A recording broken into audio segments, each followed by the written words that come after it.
Welcome dear student, welcome to this video. Now as you know हम लोग जो है वो plant growth and mineral nutrition के बारे में पढ़ रहे हैं। Plant growth and mineral nutrition में अब हमें जो देखना है that is toxicity of micronutrient, और उसके बाद में मतलब आज की इस वीडियो में हम टॉक्सिसिटी ऑफ माइक्रोन्यूट्रिएंट के बारे में देखेंगे एंड मिनरल सॉल्ट एब्जॉर्प्शन के बारे में डिस्कस करेंगे। ठीक है ना।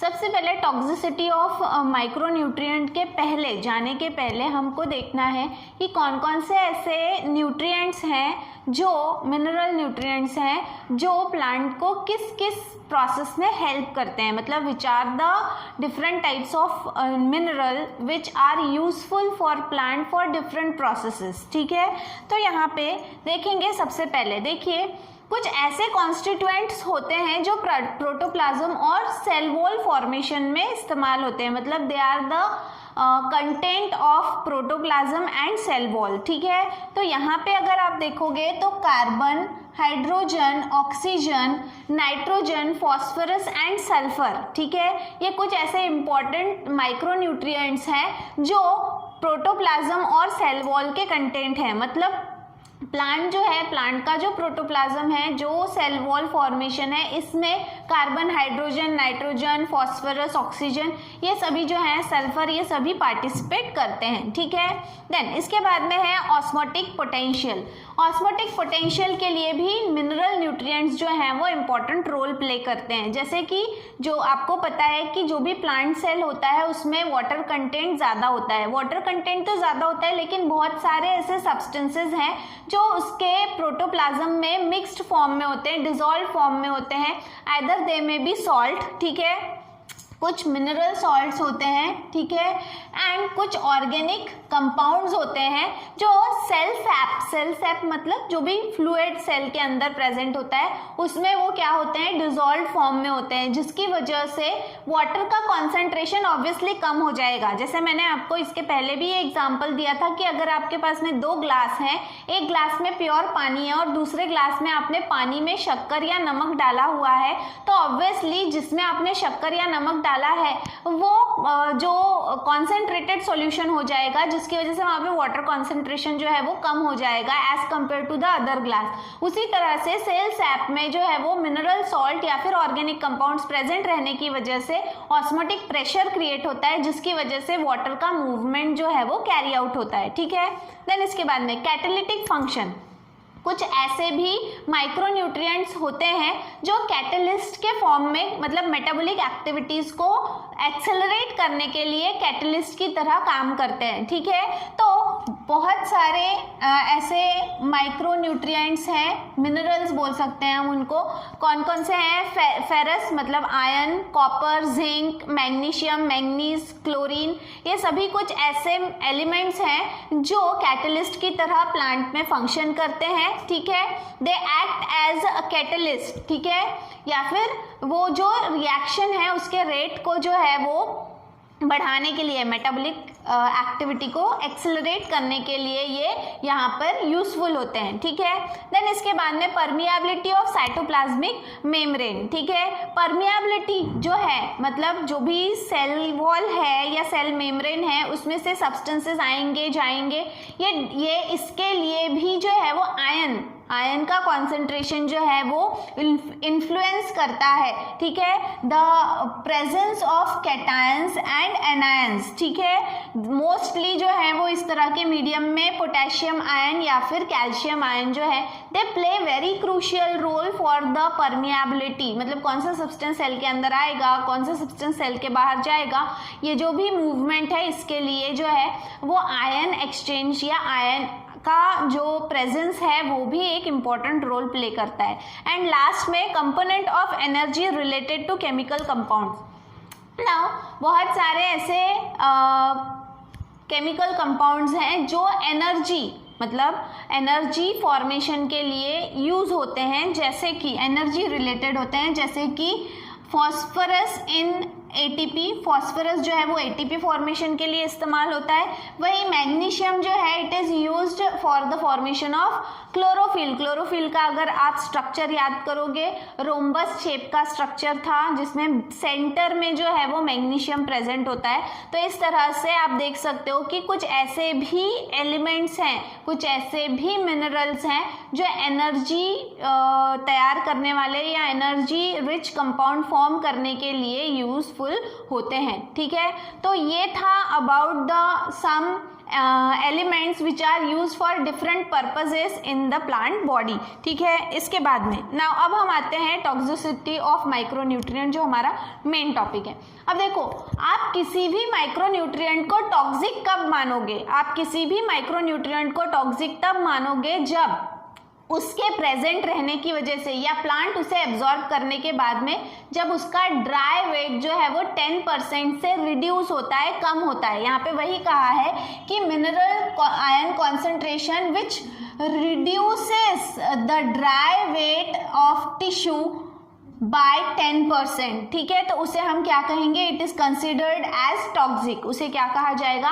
टॉक्सिक सब्सटेंस कहा जाएगा या टॉक्सिक मिनरल कहा जाएगा। इसका एक एग्जांपल यहाँ पे दिया हुआ है मैग्नीशियम।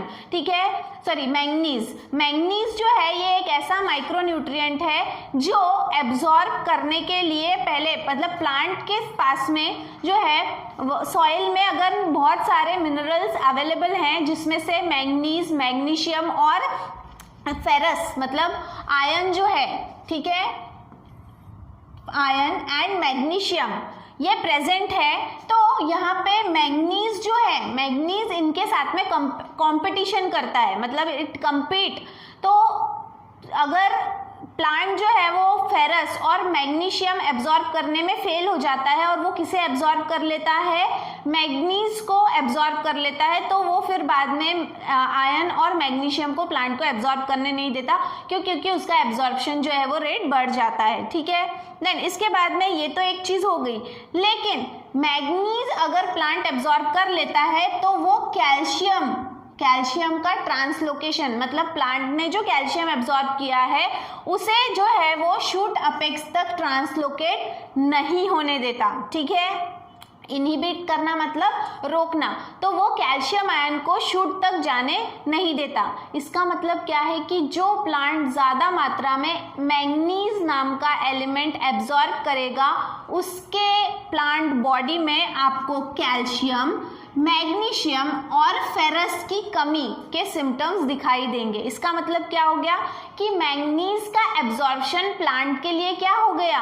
प्लांट के लिए एक टॉक्सिसिटी प्रूव हुआ। क्यों? क्योंकि उसकी वजह से ना आयन एब्जॉर्ब हो रहा है, ना मैग्नीशियम एब्जॉर्ब हो रहा है और ना ही कैल्शियम का मूवमेंट हो रहा है, जिसकी वजह से प्लांट में इन तीनों सब्सटेंसेस की कमी के सिम्टम्स, कमी वाले सिम्टम्स जो हैं, डिफिशियंसी सिम्टम्स आपको देखने मिलेंगे। ठीक है, तो this is about the toxicity of micronutrient. तो कुछ ऐसे भी माइक्रोन्यूट्रिएंट होते हैं जिन्हें एब्जॉर्ब करने के बाद में या तो वो दूसरे सब्सटेंसेस के एब्जॉर्प्शन के ऊपर रोक लगाता है या किसी एब्जॉर्ब सब्सटेंस के मूवमेंट को भी रोक सकता है। ठीक है, देन इसके बाद में है नेक्स्ट जो हमारा टॉपिक है that is mineral salt absorption. ठीक है ना, प्लांट जो है वो कैसे मिनरल्स को एब्जॉर्ब करता है, what are the different types और processes through which plant absorbs mineral. ठीक है, बहुत सारे ऐसे मिनरल सब्सटेंसेस होते हैं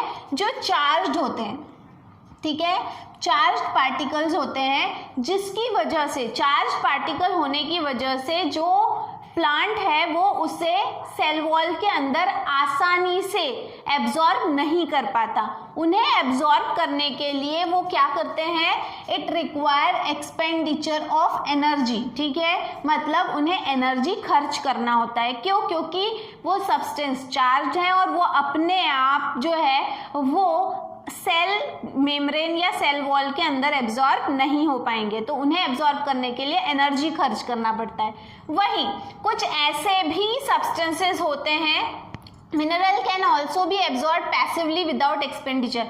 कुछ ऐसे भी सब्सटेंस, कुछ ऐसे भी मिनरल्स होते हैं जो without expenditure of energy absorb किए जा सकते हैं। मतलब आप जिसे जो है बिना क्या कहेंगे हम उसको बिना एब्जॉर्प्शन के या बिना एब्जॉर्प्शन के कह रहे हैं, बिना एनर्जी लगाए एब्जॉर्ब कर सकते हैं, ठीक है। देन इसके बाद में mineral ion absorption is independent of water absorption. Mineral absorption जो है वो वाटर के ऊपर डिपेंड नहीं करता, it is independent of water absorption. ऐसा नहीं है कि वाटर के साथ में ही मिनरल्स एब्जॉर्ब होंगे, वो इंडिपेंडेंट है, वाटर के साथ में भी हो सकता है या नहीं भी हो सकता है, अलग से भी हो सकता है, ठीक है। मिनरल एब्जॉर्प्शन के जो है वो दो मेन तरीके हैं, एक है पैसिव एब्जॉर्प्शन, ठीक है, और जो दूसरा है वो है एक्टिव एब्जॉर्प्शन, ठीक है।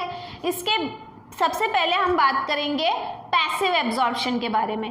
पैसिव एब्जॉर्प्शन में जैसे मैंने आपको बताया कि बिना एनर्जी खर्च किए अगर कोई सब्सटेंस या मॉलिक्यूल या एटम जो है वो डिफ्यूज होता है from its higher concentration area to its lower concentration area, तो इस तरह का जो मूवमेंट होता है या एब्जॉर्प्शन होता है मिनरल का, तो उसे क्या कहा जाता है, it is called as passive absorption. तो यहाँ पे वही कहा गया है कि जब मॉलिक्यूल या फिर आयंस डिफ्यूज होते हैं from its region of higher concentration to their region of lower concentration, ये जो मूवमेंट है या ये जो भी डिफ्यूजन है इसे क्या कहा जाता है, this is called as passive absorption, ठीक है। Passive absorption can takes place by direct ion exchange, मतलब डायरेक्टली आयन एक्सचेंज हो सकते हैं, या फिर indirect ion exchange, indirect ion exchange हो सकता है, या फिर mass flow and Donnan equilibrium. Now mass flow and Donnan equilibrium के बारे में हम बात करेंगे। पैसिव एब्जॉर्प्शन शायद आपको समझ में आया होगा कि जब कोई भी मॉलिक्यूल, कोई भी आयन डिफ्यूज होते हैं उसके हायर कॉन्सेंट्रेशन से लोअर कॉन्सेंट्रेशन एरिया में या मूव करते हैं, तो इस तरह के एब्जॉर्प्शन को पैसिव एब्जॉर्प्शन कहते हैं। वो डायरेक्ट आयन एक्सचेंज भी हो सकता है, इनडायरेक्ट आयन एक्सचेंज भी हो सकता है, मास फ्लो भी हो सकता है, या फिर डोनन इक्विलिब्रियम के थ्रू भी हो सकता है। नाउ अभी हम बात करेंगे डोनन इक्विलिब्रियम क्या है। नाउ डोनन इक्विलिब्रियम जो है ये अजम्पशन के ऊपर एक अजम्पशन किया है या एक सिचुएशन बताई है कि जो भी सेल वॉल होता है, सेल वॉल के अंदर में कुछ आयंस जो हैं वो एंटर करते हैं। अब कौन से आयंस, नेगेटिवली चार्ज्ड आयंस जो हैं वो क्या करते हैं, एंटर करते हैं। एंट्री कर ली, एंटर इनटू द सेल, ठीक है, एंड बिकम्स इमोबिलाइज, मतलब वो अंदर तो आ गए लेकिन अंदर आने के बाद में उन्होंने अपनी मूवमेंट पे रोक लगा दी। वो अंदर आने के बाद में कहाँ पर जमा रह गए, कहाँ पर ठहर गए, उस वॉल के पास में, मतलब वो कहाँ पे फिक्स हो गए, fixed on the inner side of the cell membrane, ठीक है, and cannot diffuse outside through the cell membrane. एक बार अंदर आने के बाद में वो दरवाजे पे ही खड़े हो गए, अब वो दरवाजे से बाहर भी नहीं जा रहे और दरवाजे से अंदर भी नहीं आ रहे, ठीक है। ऐसे समय में क्या हो रहा है, ऐसे समय में जो है कुछ एडिशनल मोबाइल आयंस जो हैं, एडिशनल मोबाइल कैटायंस जो हैं, इनकी मदद लेनी पड़ेगी, ठीक है। इनकी मतलब एडिशनल कैटायंस वहाँ पे ऐड करने पड़ेंगे, जिसकी वजह से सेल के अंदर, अगर सेल वॉल के अंदर नेगेटिवली चार्ज सब्सटेंस जमा हो रहे हैं, मतलब वहाँ पे नेगेटिवली चार्ज सब्सटेंस का कॉन्सेंट्रेशन बढ़ गया और हमें बाहर क्या करना पड़ेगा, पॉजिटिवली चार्ज सब्सटेंसेस के कॉन्सेंट्रेशन को बढ़ाना पड़ेगा, जिसकी वजह से क्या होगा कि the negatively charge substance will move towards positively charge substance या ions, and the positively charged ions will move towards the negatively charged ion। तो इस तरह से आयन एक्सचेंज होगा। आयन एक्सचेंज किसकी वजह से हुआ, कॉन्सेंट्रेशन ग्रेडियंट की वजह से। यहाँ पे कॉन्सेंट्रेशन ग्रेडियंट किसका तैयार हुआ, आयंस का, ठीक है। तो यहाँ पे वही कहा है कि बैलेंस बनाने के लिए कुछ एक्स्ट्रा कैटायंस जो हैं उनका इस्तेमाल करना पड़ेगा, ठीक है। Obviously concentration of cations become more due to accumulation, जो भी कैटायंस आप ऐड कर रहे हो उनका एक्यूमुलेशन की वजह से कॉन्सेंट्रेशन बढ़ जाएगा। इस तरह का जो आयन एक्सचेंज होगा, मतलब कैटायन और एनायन का जो, मतलब आयन का, सिंपली हम बोल सकते हैं कि आयन का जो एक्सचेंज होगा अगेंस्ट द कॉन्सेंट्रेशन ग्रेडियंट, उसे क्या कहा जाएगा, that will be called as Donnan equilibrium. उसे क्या कहा गया है, that is called as Donnan equilibrium. मतलब आयन का एक्सचेंज हो रहा है आयन कॉन्सेंट्रेशन के ऊपर डिपेंड करके, आयन कॉन्सेंट्रेशन ग्रेडियंट के ऊपर डिपेंड करके, तो उसे क्या कहा गया है, that is called as Donnan equilibrium. जो किस लिए होता है, in order to neutralise the effect of anion and cation, जो भी हम बोल सकते हैं एनायन या फिर कैटायन, जिसका भी कॉन्सेंट्रेशन एक जगह पे आकर ठहर गया है, उस कॉन्सेंट्रेशन को बैलेंस करने के लिए जब आयन एक्सचेंज होते हैं या किए जाते हैं तो उसे कहा जाता है डोनन इक्विलिब्रियम। देन इसके बाद में नेक्स्ट जो है that is active absorption. Active absorption और पैसिव एब्जॉर्प्शन में सबसे बड़ा फर्क ये है कि पैसिव एब्जॉर्प्शन में एनर्जी खर्च नहीं की जाती, बिना एनर्जी खर्च किए ही सब्सटेंस कॉन्सेंट्रेशन के हिसाब से अपने हायर कॉन्सेंट्रेशन से लोअर कॉन्सेंट्रेशन की तरफ मूव करते हैं। लेकिन एक्टिव एब्जॉर्प्शन में जो भी अपटेक होता है that is against the concentration gradient, उसे कहते हैं एक्टिव एब्जॉर्प्शन। जो भी मूवमेंट होगी उसमें क्या होगा, एक्सपेंडिचर ऑफ एनर्जी, एनर्जी खर्च करके ही वो सब्सटेंस, मतलब एनर्जी लगाकर ही जो है वो सब्सटेंस को एब्जॉर्ब किया जाता है। जो भी एनर्जी लगती है वो एनर्जी आती कहाँ से है, it is derived from respiration, is supplied through ATP.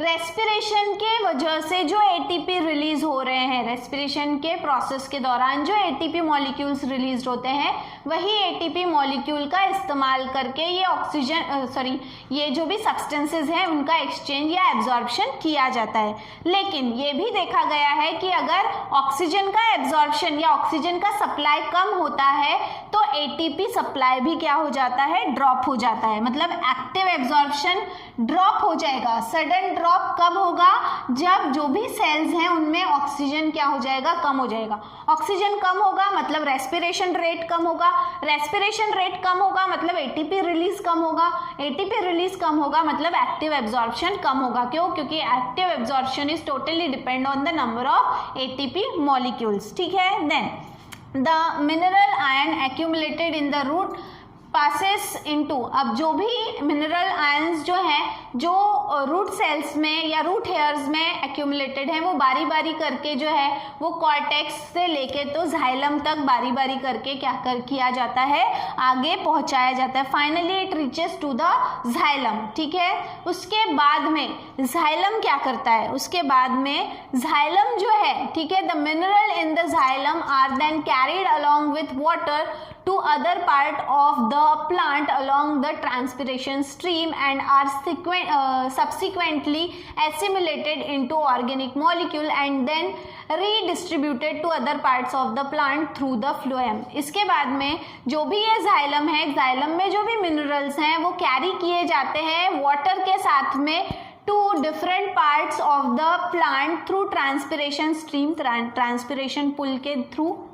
उसके बाद में धीरे से ये सब्सटेंस जो है वो एसिमिलेट किए जाते हैं इनटू ऑर्गेनिक मॉलिक्यूल्स या ऑर्गेनिक कंपाउंड्स, मतलब it is converted into organic molecules और फिर उसके बाद में वो वापस से रीडिस्ट्रीब्यूट किए जाते हैं पूरे प्लांट बॉडी में थ्रू फ्लोएम। ठीक है, क्योंकि मिनरल्स जो हैं वो फूड में आते हैं, फूड कैटेगरी में आते हैं, तो वो मिनरल्स जो हैं वो फिर फ्लोएम के थ्रू जो है वो दूसरे रीडिस्ट्रीब्यूट करना, पहले जाइलम के थ्रू पानी के साथ में वो प्लांट के सेल्स में अवेलेबल होते हैं, उसके बाद में उनको कन्वर्ट किया जाता है ऑर्गेनिक मॉलिक्यूल में और फिर ये ऑर्गेनिक मॉलिक्यूल फ्लोएम द्वारा अलग अलग बॉडी पार्ट्स में सप्लाई किए जाते हैं। तो इस तरह से जो है ये मिनरल सॉल्ट एब्जॉर्प्शन के जो है वो बोल सकते हैं मोड है। ठीक है, इसके बाद में आपके बुक में एक डू यू नो वाला कॉलम भी है, इसके बारे में डिस्कस करेंगे।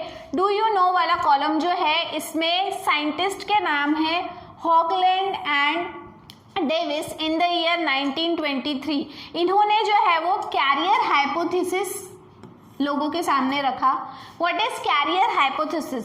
कैरियर हाइपोथेसिस में इनका कहना ये है कि कुछ स्पेसिफिक कंपाउंड्स होते हैं जो सेल मेम्ब्रेन के पास में प्रेजेंट होते हैं, और ये जो भी प्रोटीन मॉलिक्यूल्स होते हैं, ये प्रोटीन मॉलिक्यूल सब्सटेंसेस को एक जगह से दूसरी जगह ट्रांसफर करने में, या बोल सकते हैं कैरी करने में हेल्प करते हैं, और उसी को कैरियर हाइपोथेसिस कहा गया है। मतलब कुछ ऐसे सब्सटेंसेस या कुछ ऐसे स्पेशली प्रोटीन मॉलिक्यूल्स प्रेजेंट होते हैं जो सेल मेम्ब्रेन के बाहर से सेल मेम्ब्रेन के अंदर में सब्सटेंस को सप्लाई करते हैं, या सेल मेम्ब्रेन से अंदर से वो बाहर की तरफ सप्लाई करते हैं। ठीक है, तो वो पंप करते हैं आयन को into cytoplasm of epidermal cells of root. ठीक है, रूट के जो सेल साइटोप्लाज्म है वहां से वो आयंस को क्या करते हैं, पंप करते हैं। These proteins are called as carrier. इन प्रोटीन्स को क्या कहा जाता है, कैरियर कहा जाता है। ये दोनों तरह के जो आयंस हैं, कैटायंस भी और एनायंस भी, जो सॉइल में प्रेजेंट रहते हैं उनको वो पंप करते हैं, मतलब प्लांट को एब्जॉर्ब करने में हेल्प करते हैं। ठीक है, according to Bennet and Clark, दूसरे साइंटिस्ट हैं, इन द ईयर 1956, उनका कहना यह है कि जो प्रोटीन किसके साथ में सब्सटेंस है जिसका नाम है लेसिथिन, ये सब्सटेंस के साथ में जब वो कॉन्जुगेट होता है, कॉन्जुगेटेड प्रोटीन मतलब one molecule is of protein and other molecule is non proteinaceous substance, दोनों जब कंबाइन होते हैं तो उन्हें कहा जाता है कॉन्जुगेटेड प्रोटीन। तो ये दोनों जो सब्सटेंसेस हैं ये मिलके किसकी तरह काम करते हैं, कैरियर की तरह काम करते हैं। तो इस तरह से जो है वो कैरियर हाइपोथेसिस भी बताया गया है कि कुछ कैरियर प्रोटीन्स भी वहाँ पे प्रेजेंट रहते हैं जो आयन के एब्जॉर्प्शन के लिए हेल्प करते हैं। This is carrier hypothesis. तो इस तरह से आज का जो वीडियो था इसमें हमने देखा कि मिनरल मतलब माइक्रोन्यूट्रिएंट टॉक्सिसिटी क्या है, उसके बाद में mineral absorption, mineral salt absorption किस तरह से होता है। इसके अलावा वी हैव ऑल्सो सीन कि कौन कौन से ऐसे मिनरल एलिमेंट्स हैं, आयंस हैं या सब्सटेंसेस हैं जो प्लांट को कौन कौन से प्रोसेसेस में हेल्प करते हैं। ठीक है, तो आज के वीडियो में इतना ही। Thank you. टिल देन जो भी आगे का वीडियो रहेगा वो हम अगले वीडियो में देखेंगे। तो आज के लिए इतना ही। Till then, thank you very much.